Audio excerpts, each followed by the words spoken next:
Good morning, everyone, and welcome to the Outsmart Disaster webinar series. Today's presentation is on risk and business resiliency, and we thank you to everyone that has joined us and is yet joining us. So we'll give it a couple minutes before we start the presentation for others that have registered to join us.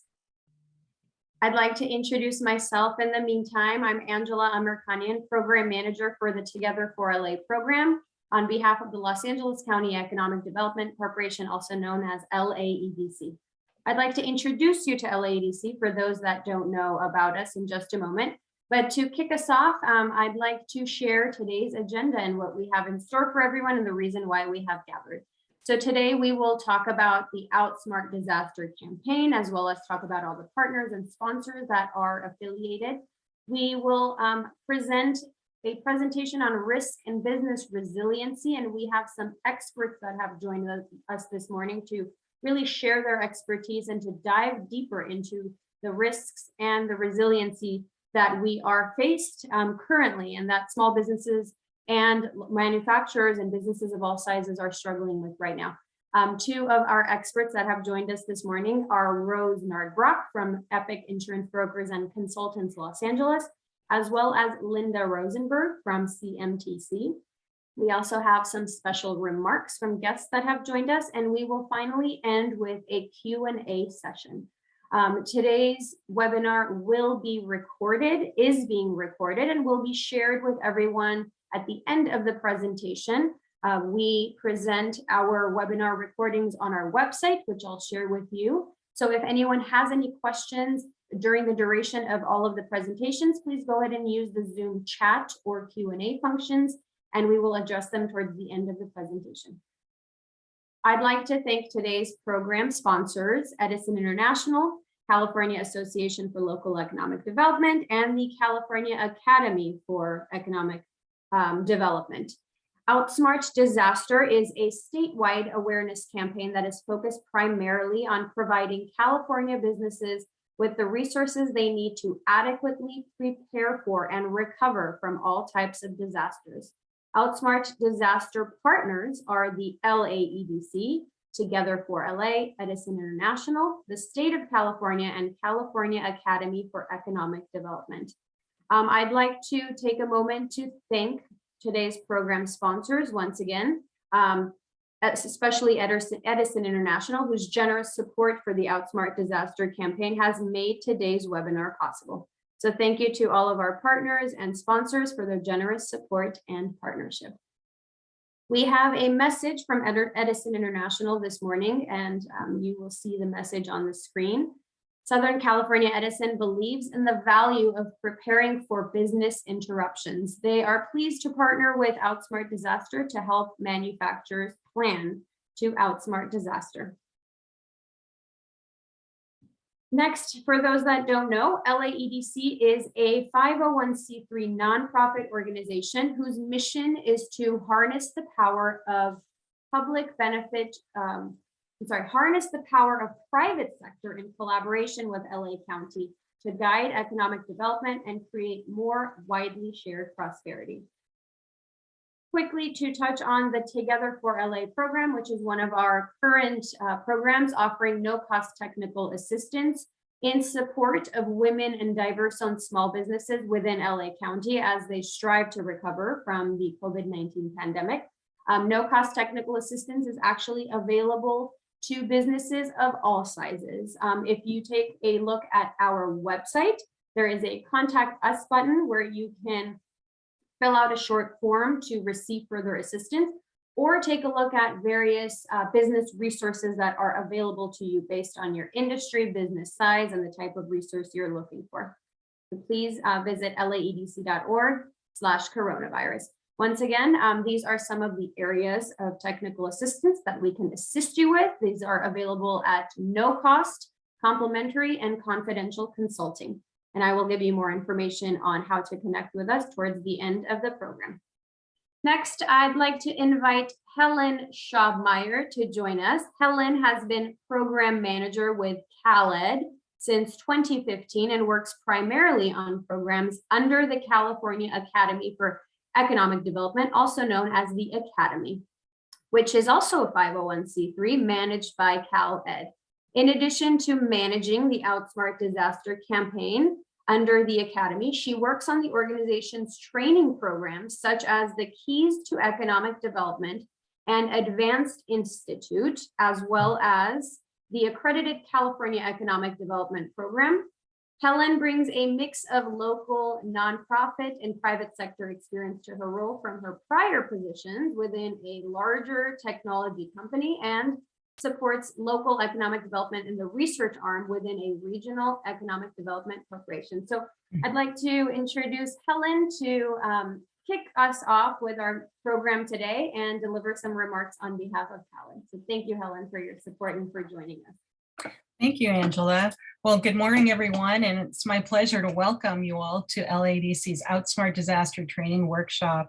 Again, this virtual workshop is generously supported by Edison International. The California Academy for Economic Development is a designated Outsmart Disaster partner with the State of California Business Consumer Services and Housing Agency, and is responsible for overseeing successful implementation of program deliverables. Our goal with Outsmart Disaster is twofold. First, to help empower economic developers and stakeholders across the state with tools and resources to help businesses and nonprofit organizations take proactive action to become more resilient to unanticipated disaster and business disruptions. We also aim to help businesses and nonprofits complete the resilient business challenge. As this past year has shown us, recovery and resiliency go hand in hand. It's critical that we help our most vulnerable businesses and community organizations understand what practices and strategies they can adopt to mitigate the worst impact of these interruptions. Thank you again for your support, LAEDC, and all of our partners and involvement with this program. Enjoy the workshop. Thank you so much, Helen. We greatly appreciate your partnership and support of Outsmart Disaster. Next, I'd like to introduce my colleague, Bob Machuca. He is the District Director of LAEDC, and he is joining us to share more information about Outsmart Disaster and the audience and next steps to take within the campaign. Bob? Good morning. Thank you very much, Angela, and Helen, thank you so much, and thank you for the introduction. And I want to thank the folks that are on the call right now. We know you're very busy, so we really thank you for this time. Briefly, and I want to give time to our speakers, so I'll just be brief here. We know that the economic health and resiliency of our businesses are very important to our local economy. Our organization and our partners, as well as folks on the call today, are really in the field, physically in the field, meeting virtually or one-on-one with thousands of businesses and manufacturers to really assist them with a variety of business assistance programs. In addition to these programs, the purpose of the Outsmart Disaster, as mentioned by Helen, is really to prepare businesses for all types of disasters. When businesses are resilient, our communities are strong as well. And the best way to build that resiliency is really to use these field-tested tools that you're going to hear about. And that's what the challenge is about. Next slide, please. A lot of thought really went into the preparation for this by our state and economic development professionals. This self-guided tool is really to help you contemplate a lot of the risks associated with disasters and steps you can really do to help protect your business, your employees, and the community. There's a link here below to help you with the challenge. We will also follow up with each of you via email or phone call to remind you to take the challenge and to answer any questions you may have. The next slide, please. There are 5 pillars of the planning section, and you'll see that here. It's the prepare and anticipate, support key stakeholders, secure and protect, adapt and recover, rinse and repeat. This is a really simple, easy to use online tool. It's a roadmap, and it's really neatly organized under these 5 topics, and you can work entirely at your own pace. Again, we know you're busy running your business, but we encourage you to at least sign in and register on the link and review some of the key elements of the challenge. I want to remind you there's no right or wrong way to review each of the concepts on the challenge, but really the more you put into the challenge, the better prepared you will be. And now I'll turn it over back to Angela, who will introduce our speakers today. Thank you. Thank you so much, Bob. Without further ado, I'd like to get into our presentation. We have a lot of information to share, so I'd like to invite Rose that has joined us this morning to share some further information on behalf of Epic Insurance. Rose is principal at Epic Insurance Brokers and Consultants, Los Angeles, with over 30 years of experience in risk management and insurance placement. Rose leads a team of talented professionals specializing in workers' compensation and risk management solutions, with an emphasis in property and casualty insurance for mid-market companies. Here to share her expertise is Rose Nordbrock. Thank you, Angela. Hello, everyone, and thank you for joining us today. I'm very excited about this webinar series. The advice and easy to follow steps have been fantastic. Based on claims experience that I've had and witnessed over my 30-year career, I really just can't emphasize enough how important it is to be prepared for the worst. Of course, hope for the best, but prepare for the worst. This series is designed to help you do just that. Today, I prepared my presentation as an outline, which is really like a self-explanatory guide. So as you have questions, I'd like for you to take note of them. I'll pause in between the various slides, but I need to go through them rather quickly because we only have 15 minutes and I really wanted to get a lot of great information that I really know will be helpful to you. So we do welcome questions, and our goal today is to be an ongoing resource for you. So, you can view this presentation, know some questions, even in a week, if you think of something that you want to check back with us, we're a resource, and we really look forward to working with you on an ongoing basis. Now, I need to go off camera because my larger monitor is to my left, and I'm going to look at the PowerPoint presentation as we're going through them. And I will provide commentary, and I'll pause so you have a chance to take any note of any questions that you may have regarding any of my slides. So my goal today is to provide you with simple, no-cost risk management strategies that will improve your insurance program and lower your insurance costs. Next slide, please. Business insurance, I believe, is one of the most valuable assets a business can own. It's a great value add. However, surveys show that most small businesses are underinsured. There are two key reasons we've identified. They may not have the capital to acquire the insurance, and they may be unaware of what they need to insure. My goal today is to show you a simple 4-step process to resolve both of these issues. Next slide, please. So step 1 of the 4-step process is to obtain a detailed insurance schedule.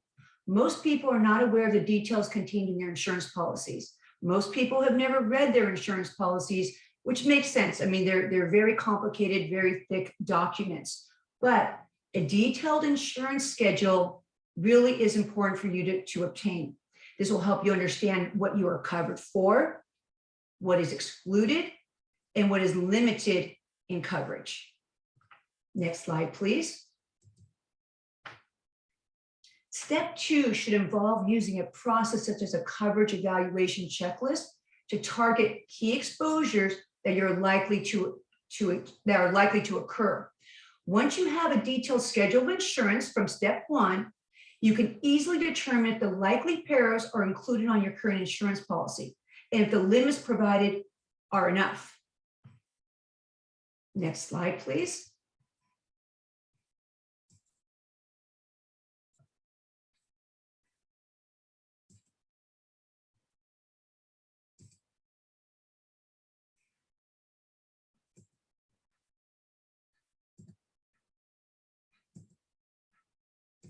So step 2, as I shared with you, is really the checklist. And what I will say about that checklist is just an example, the one I had in the previous slide. The next slide, this slide, really is an outline of some of the things that I look for when I meet with a company. It's a partial list. We don't have time to go over each, but what I can tell you, if I'm meeting with a food processor, We will spend extra time discussing spoilage coverage and product recall. For example, many of these coverages can be negotiated at renewal for a nominal charge, and many of these coverages, there's no additional premium to add them. The key is to understand what you have, what you need, and to then take the next step to negotiate them at the next renewal. Next slide, please. Step 3, we start obtaining quotes to cover the exposures you identified in steps 1 and 2 that are essential. I like using insurance industry specific applications. I included on this slide a section from a cyber liability insurance application. As you can see from the questions asked, your answers alone should help you identify internal weaknesses. This gives you an opportunity to implement new risk management practices to address the weaknesses that you identify by completing these industry specific applications. So once you identify where perhaps you don't have a policy or procedure in place, you then implement that procedure, notify the insurance underwriter, and with that information, not only will you get a preferred pricing, you'll also get preferred terms. The important part is really reviewing your risk management process, improving upon it, and sharing it with the underwriter. Next slide, please. Step 4 is an important step for small businesses, as most have a limited insurance budget and need many options. They can make an informed decision on coverage. This is really your opportunity to eliminate coverages you can self-insure, and it's your opportunity to add the coverages in its place that without could actually be very catastrophic to your bottom line. I like this step because you can actually reallocate insurance premiums to the exposures that are essential. And I'll give you an example. By going through the evaluation on the prior slides, you may identify that product recall is really the most important coverage, is a more important coverage than a prior coverage you included, but really could self-insure. So this is really a time that you can reallocate premiums. I always tell my clients, going through this process, you may end up paying the same amount of premium for the total package. However, you now have the proper coverages, the coverages that are most essential to your survival, your business survival, should something bad occur. Next slide, please. The following is a partial list of documents and data I review when conducting an audit. Most of the time when I review contracts and agreements, I find significant problems with the insurance program. For example, most small businesses have entered into a lease agreement, and leases have very specific insurance requirements that must be reviewed and compared to your liability and property coverages at every renewal. Sometimes what I find is, lease has been signed many years ago, you're changing your insurance coverage, and you're not reviewing your contracts such as leases at the time of your renewal, and they're not matching up. The language in your contracts need to match, especially your liability insurance. So I will say this, it may not seem like a problem right now, but if something bad happens and attorneys get involved, it can become a huge problem. So I always say, again, these are great risk management techniques that are free. They don't cost you any money. And by identifying and fixing issues before something happens, you're really, really avoiding perhaps being in breach of contract and many other major issues. Another example I'd like to bring to your attention, most small businesses take their personally owned vehicles and they add it to their commercial auto insurance, but they don't retitle the vehicle under their company name. So one of the things I'll ask for, I need to see all of your company auto registrations. And it's funny because many business owners will say, do you really need to see all of this information? And it's very interesting that typically when we go through the registrations and compare it to the named insured, the actual insured of their auto insurance policy, the names don't match. It is really important. Again, it's not important until something bad happens. And that's when everyone's looking at these detailed registrations, contracts, agreements. So I do want to just bring that to your attention that I see that all the time. And again, it's an easy fix that can be, you can avoid really a disastrous problem from occurring by making sure the registrations match the policy. And in some cases, many of my clients actually, they like insuring their personally owned autos under the commercial policy for tax purposes.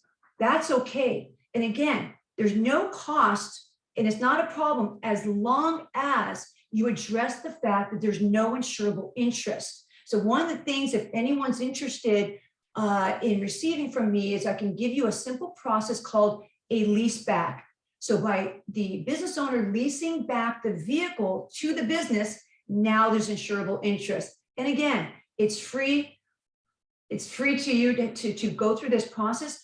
And it seems like a simple thing, but really it's so important at the time of an accident when, the officer's asking for the registration and it's not matching the insurance policy named insured. That's when, it slows down the process of the claim as well. So I really want to bring that to your attention. And another thing I want to bring to your attention is this. And I shared with you in my bullet points, I'm going to give you some inside information as to how the insurance industry works that you may not hear from others. And for example, your company website, underwriters, as soon as they get your application to provide quotes to the broker, they go straight to your website.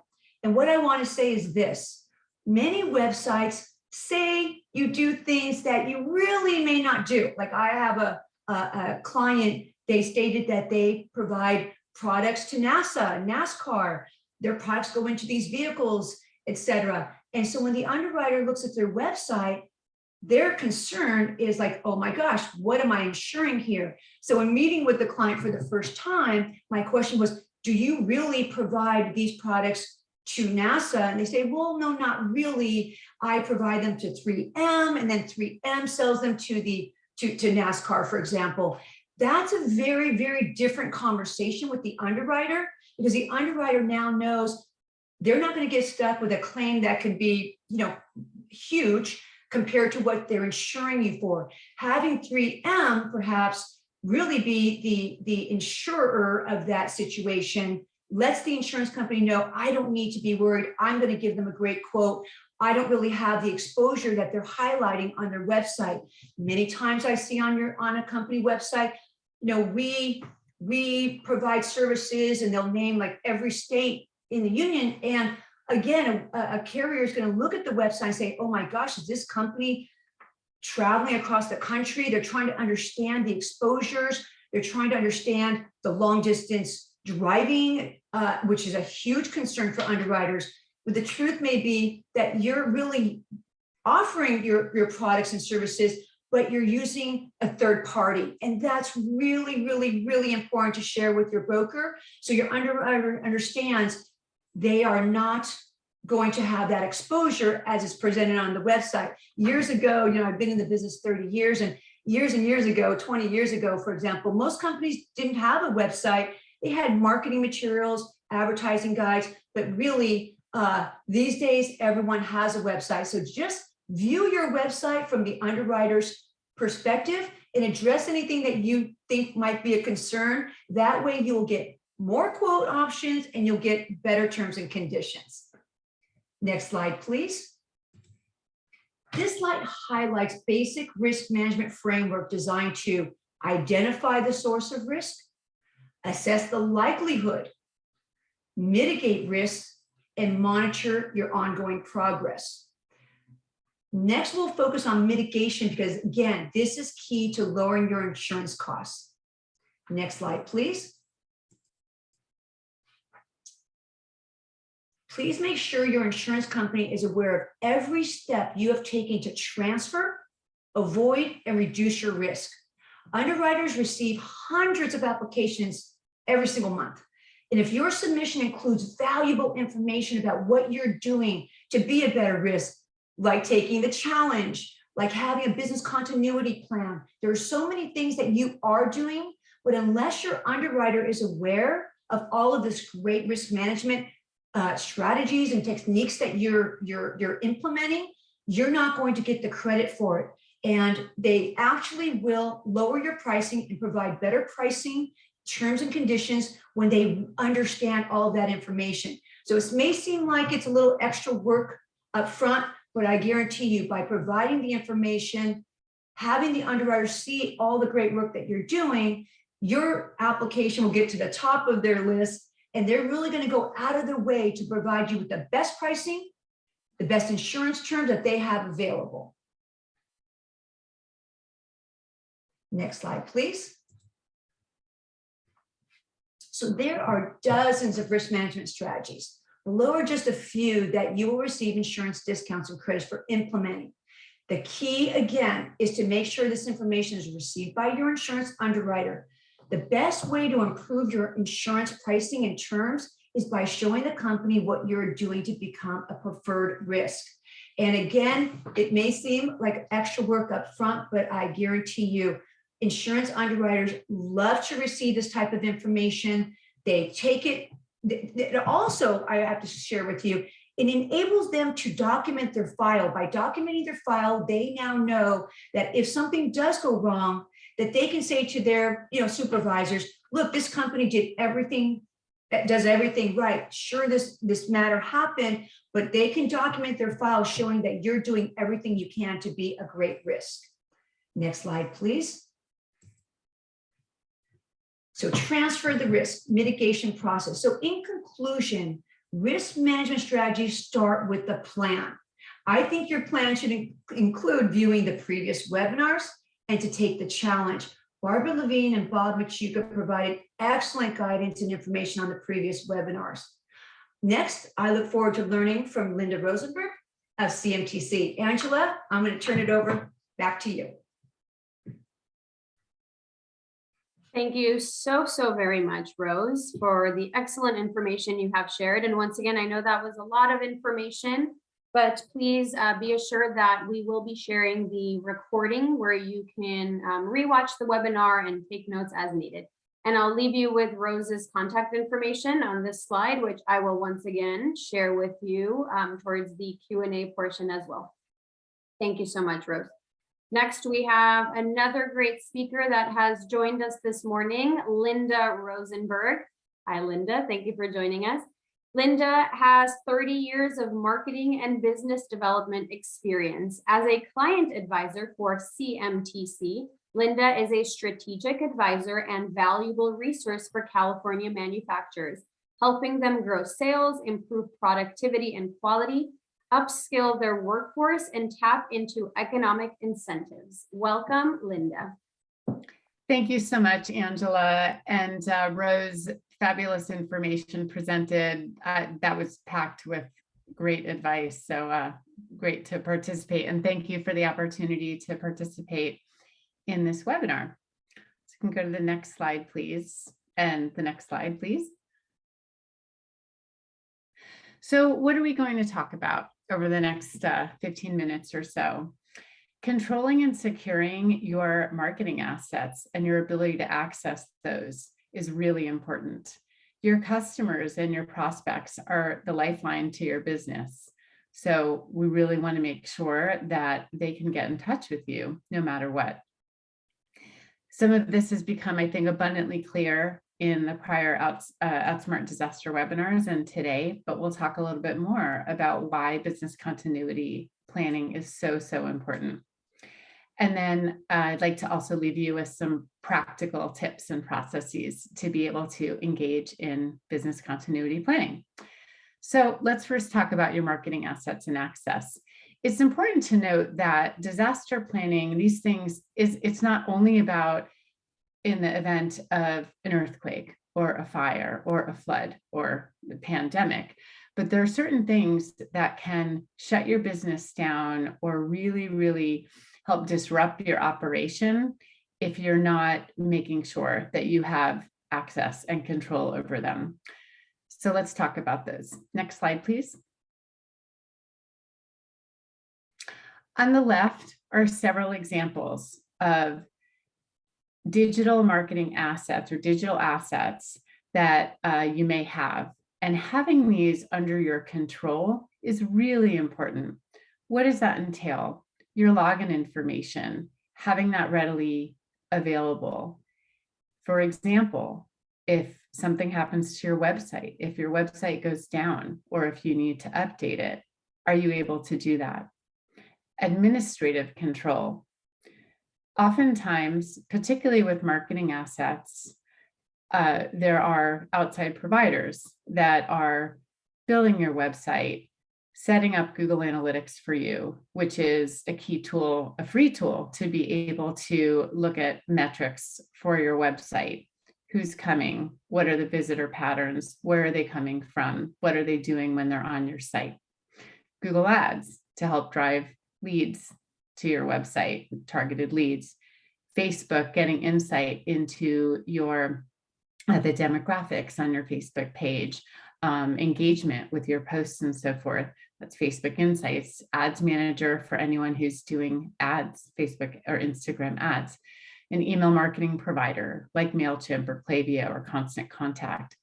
So oftentimes your business may be engaging outside providers in this, or even with your own employees. And it's very, very important to make sure that you're able to access these and that you have full administrative control over all of these assets and any other digital or marketing assets that you may have. As you're giving administrative control to outside parties to help you, you always need to have full authority so that if in the event that anything happens to them, whether it can be, they're no longer working with your business, they get sick or pass away, or they go rogue, all of these things can happen. And so you want to make sure that you have the ability to A, manage these properties, and B, to change the administrative access of people as you need to over time. So that's really important. And then setting up alerts and notifications. So oftentimes let's say your domain registration for your website or your website hosting may be set up for auto renewal. But you definitely want to make sure that you're set up for notifications when things are going to renew or expire, so that you don't end up losing a key asset unintentionally. Next slide, please. What is ADA compliance or accessibility referred to? This is helping make your website accessible to those with disabilities, specifically those who are maybe hearing or sight impaired, so that it's inclusive, so that people who have these disabilities are still able to access and engage with the content on your site. It's important for several reasons. One, for that very purpose, so that it is accessible to all. Two, it's really important for preventing lawsuits and the possibility of having to take down your website. There's a surging industry right now with people filing lawsuits over websites not being ADA compliant. And these can come with hefty fines. And unfortunately, it doesn't matter. It's not specific to a certain industry or type of website. It doesn't matter how small your business is, you can be a target for this. So ensuring that your website is ADA compliant to the best of your ability is really important. And best of all, it isn't that hard to do. And this is something we can help you with if you need assistance. I've included a couple of links here to two ADA compliance plugins that can be very easy to install on your website, one for WordPress, one for Shopify, which are some of the most common platforms that sites are on. And I believe that this presentation may be sent as well along with the recording, but if it's not, you're welcome to contact me and I'm happy to speak with you, help, and share the slides. So what does it look like when you use, for example, one of these plugins on your site? Next slide, please. This is an example of a client for whom CMTC, we created a website.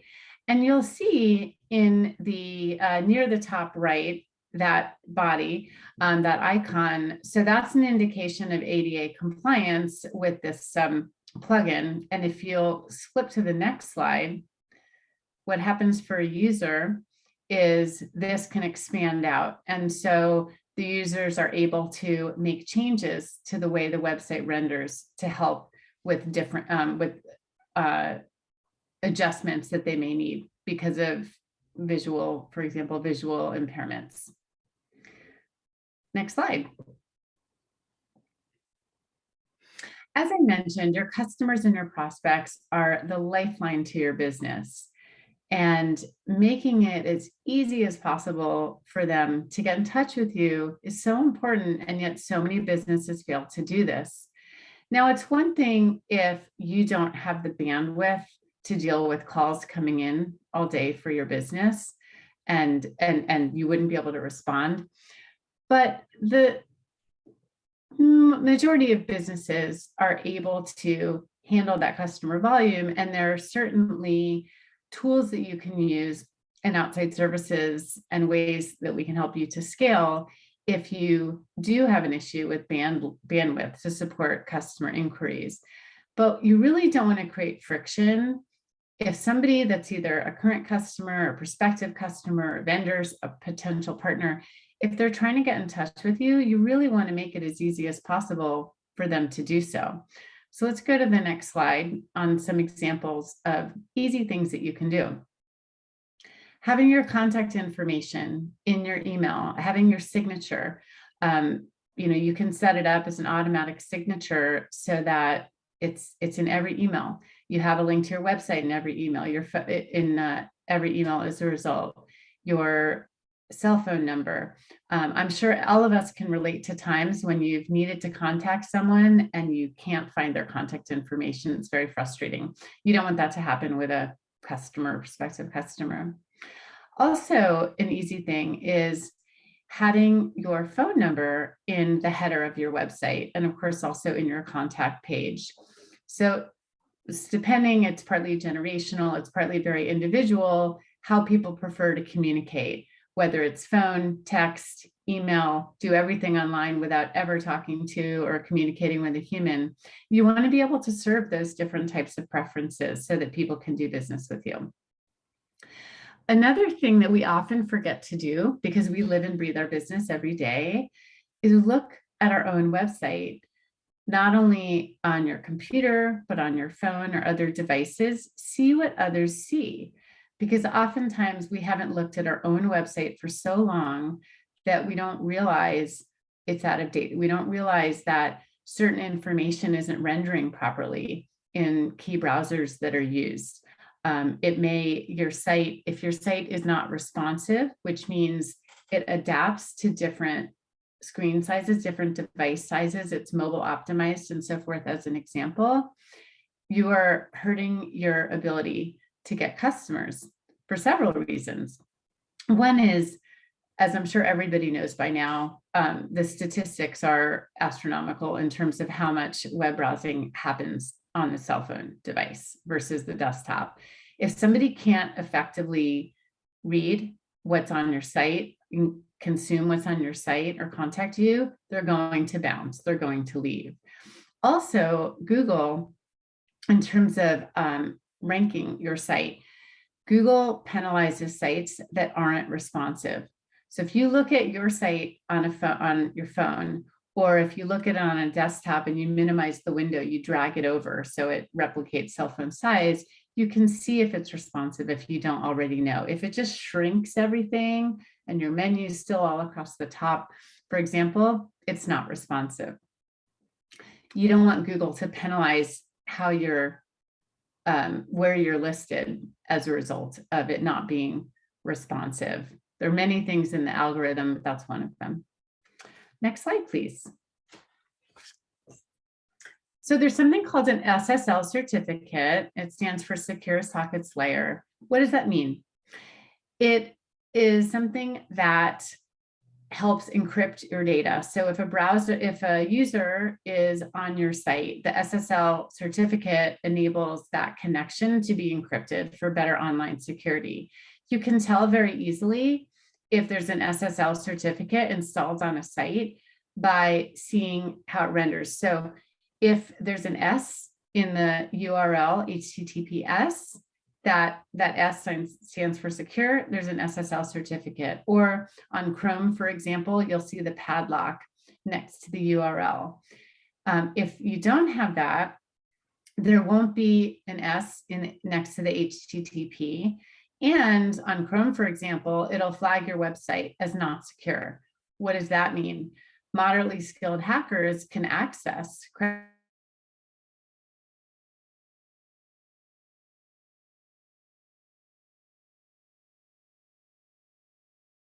information on your site. And by the way, they conduct transactions on your site. It's still important to have the SSL certificate. I just got a notification that my internet is a little bit unstable. So Angela, can you let me know if my voice or the connection is shady? Am I good? Yes, you're good, Linda. Okay, thank you so much. So the good news is having an SSL certificate installed is pretty easy. Oftentimes, depending on who your website host is, it might be free to get an SSL certificate for your site, and then you just have to install it. So you should check with your website host if you don't have it already. If not, it's pretty easy for any developer to install it, and it's not very expensive. It'll typically be $75 to $150 to buy the SSL certificate. This is another thing that Google looks at as well. So Google also penalizes sites that don't have an SSL certificate, and it can also affect consumer trust and your reputation. If they get a flag that the website's not secure, you're more likely to prevent people from actually clicking on your site in search results or going directly to your site. Next slide, please.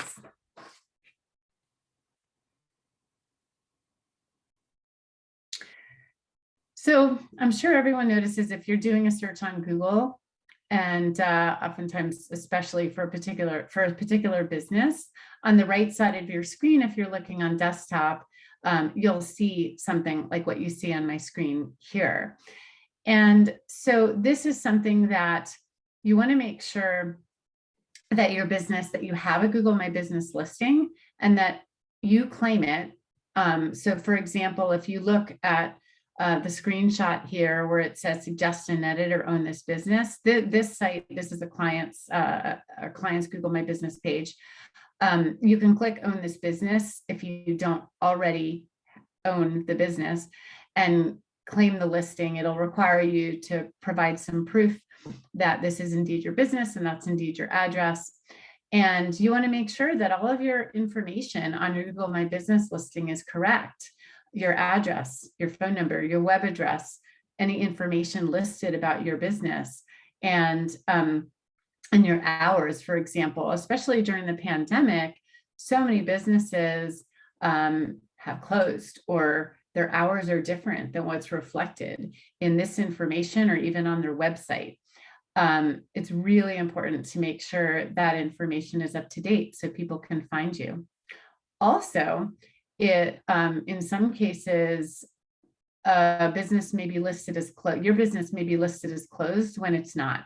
You want to make sure that you're seeing what your online presence is, so that you can address any issues or inaccuracies in that information. Also, claiming and optimizing your Google My Business listing helps with your search results. So really, even though this isn't, again, necessarily driven by a natural disaster or a pandemic, but your ability for customers and prospects to reach you and visit you and learn about your business is so critical to your sustainability long-term. Next slide, please. So why is business continuity planning so vital? And this has been covered in some of the prior webinars and also a bit today, but I'd like to share some statistics with you. Next slide, please.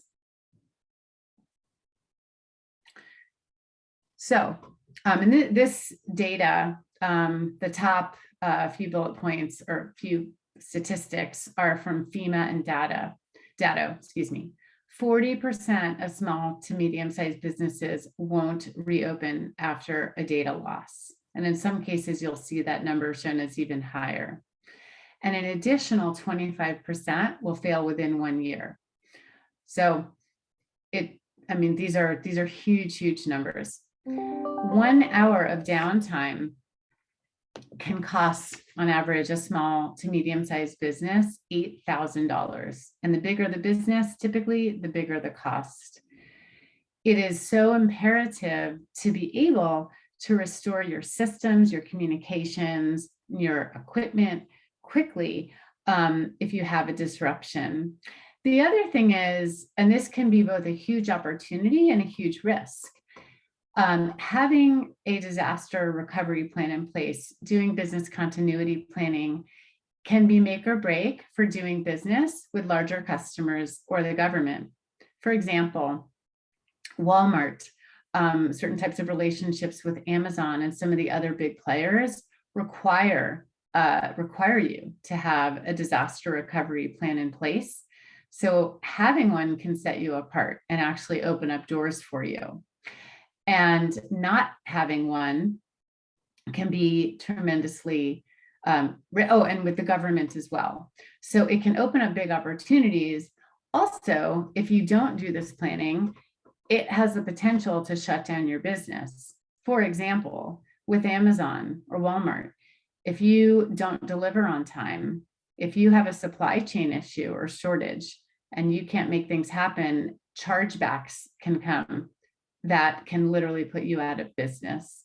So on both the upside and the downside, having the disaster recovery plan in place, really taking the time to do this is so important. Next slide, please. So let's talk about some practical tools and processes for business continuity planning. First of all, Outsmart Disaster is a tremendous resource. So I do encourage everyone, if you haven't already done it or haven't already engaged in thorough business continuity planning, to take a look at Outsmart Disaster and at least complete the first step of the challenge.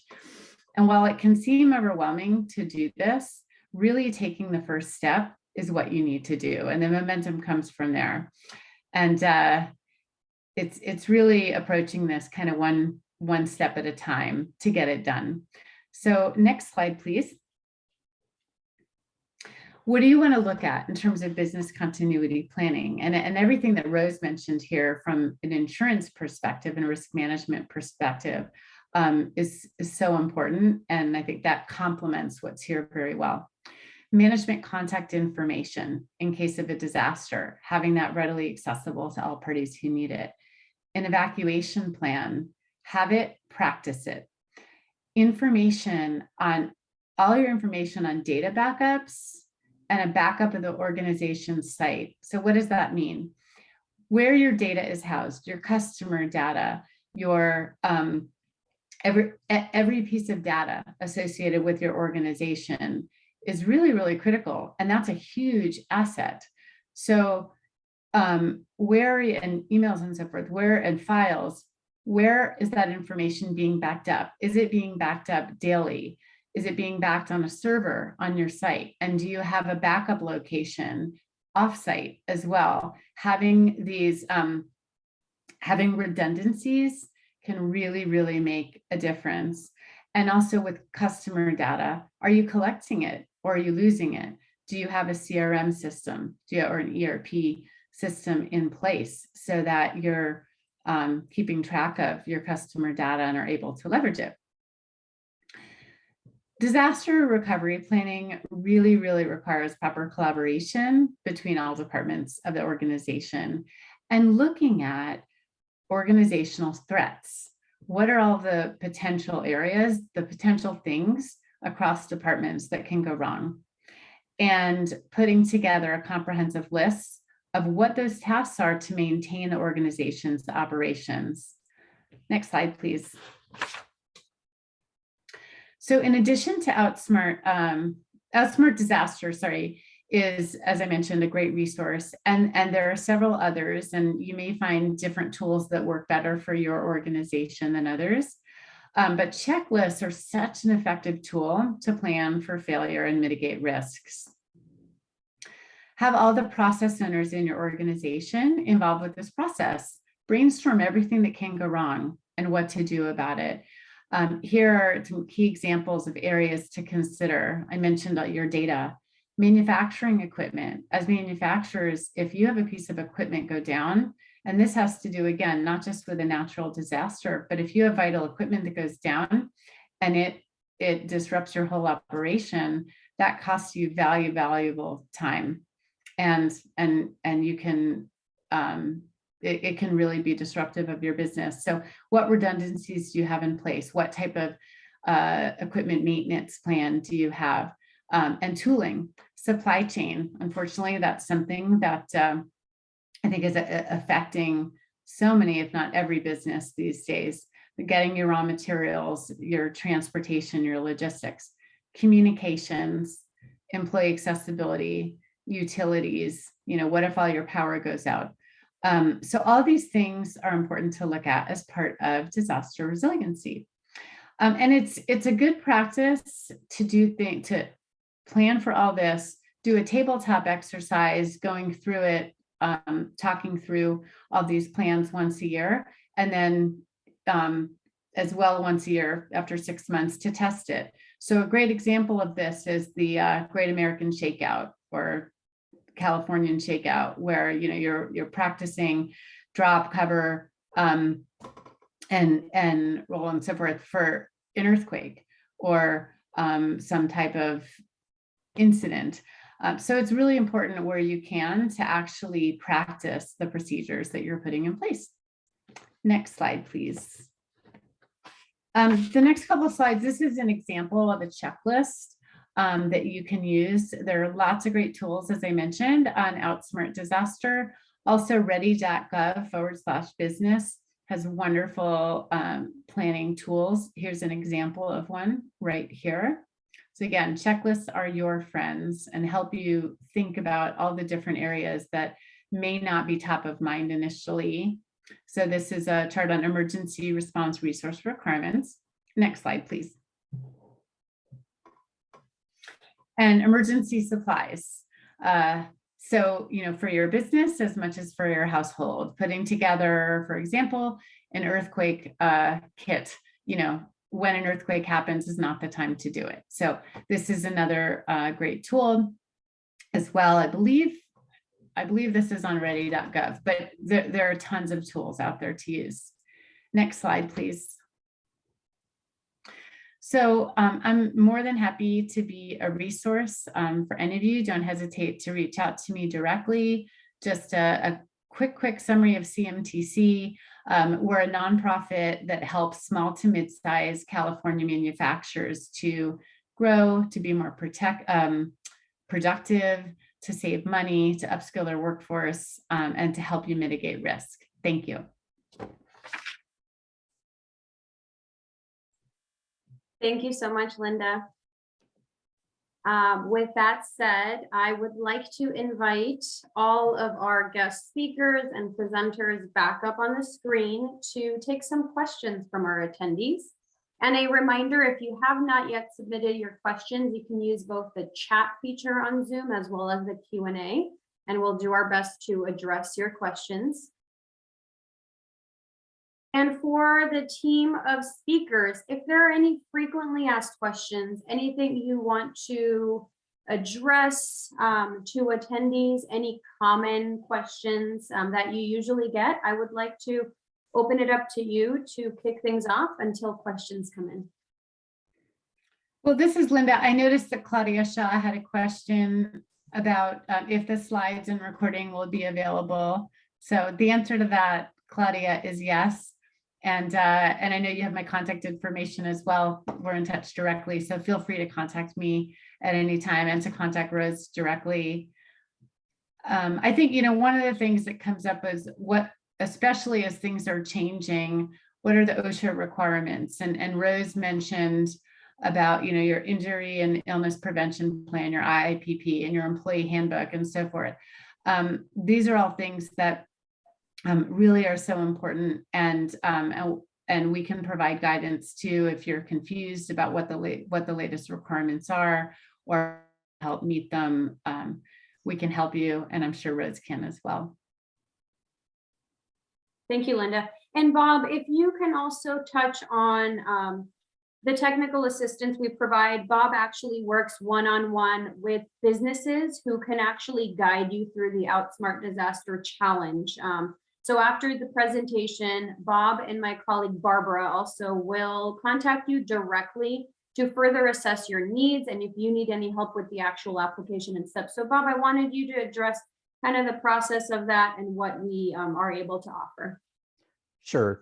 Thank you, Angela. And again, I just want to remind our attendees that you can always go on the LAEDC website, which is simply www.laedc.org. And there will be recordings of the presentations here, but also you can go to our staff page and you will see the regional managers or district directors. We call ourselves directors. We're out in the field. You can see who we are. You could contact any one of us. Our contact information, there are emails, there are phone numbers. And we do a lot of different things. We do a lot of, as Angela mentioned at the beginning, we do permitting assistance, access to different type of funding programs, incentive programs, workforce development, site selection. If you're looking for a new site, we have companies that have downsized and other companies that are expanding. So we can have a site selection service as well. There's a lot of different services that we do. But again, you can always contact us. And I want to remind our attendees that everything we're talking about today regarding the Outsmart Disaster online tool is free. There's no test. All we are encouraging to do is just to register, sign in, and at the very minimum, look at the process, the steps, the sections that are in there. And again, what you get out of it is what you put into it. Okay. So again, there's no cost to it. Again, there's been a lot of focus and a lot of thought that has gone into this application, this process to really help you be prepared. So again, just want to remind you, we are here for you.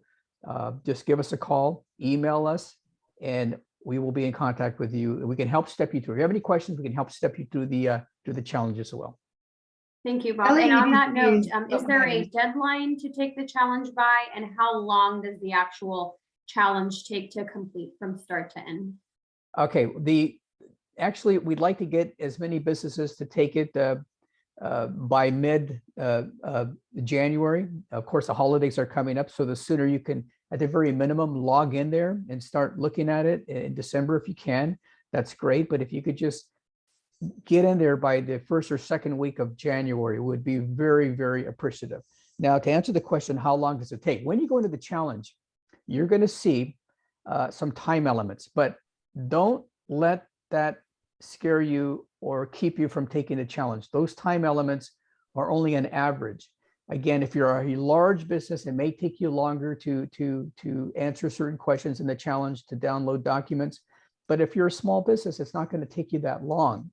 Again, at the very minimum, step through it. So answering the question, how long is it going to take you? It depends on the size of your business. It could take you maybe an hour. It could take you a couple hours or more, again, depending on your business. Or it won't even take you that long if you just go in and get some ideas. There's a lot of common information. Again, our presenters talked about common information and different sites. But again, all this, again, is to help you think through the process, to help you be prepared. Thank you. Thank you, Bob. And we don't have any other questions coming in. And if anyone does have any questions after the presentation that may come up, please feel free to contact us. Linda's and Rose's contact information is on the screen, so please jot that down and feel free to connect with them after. And I always think that if no questions have come in, it means the presentation was thorough enough where attendees do not have any outstanding questions and concerns. So thank you to Linda and Rose for providing such great information and for sharing your expertise with us. And they are once again available to connect with after the presentation. So if no other questions are coming in, I would like to end with a few more remarks as we end the program. I do want to share that there is a contact us form and a button on laedc.org/coronavirus. It's a short form where we will gather some information about your areas of need, your pain points, and areas that we can further assist you with, your industry, number of employees, so we can gather some more information and provide a more curated list of resources based on the industry and business that you represent. As part of our webinar series, Together for LA has launched, and we present 2 webinars each month, and they are always on an educational resource with lots of takeaways. They're always complimentary. And there are 2 scheduled for January. We are doing a New Year Outlook type of campaign where we're presenting 2 webinars. One is on January 12th, which is on marketing. Marketing plans are more important than ever as we're shifting into this digital post-pandemic virtual world. So we have a guest speaker from Golden State Marketing to share Marketing Plan 101 with us, as well as an organization called COSI, who will be presenting 4 steps in building a profitable high growth business on January 20th. Those are both at 11 a.m. So please register. Registration is also on laedc.org/coronavirus. And with that said, once again, I'd like to thank all of the Outsmart Disaster sponsors and partners and guest presenters for your time this morning.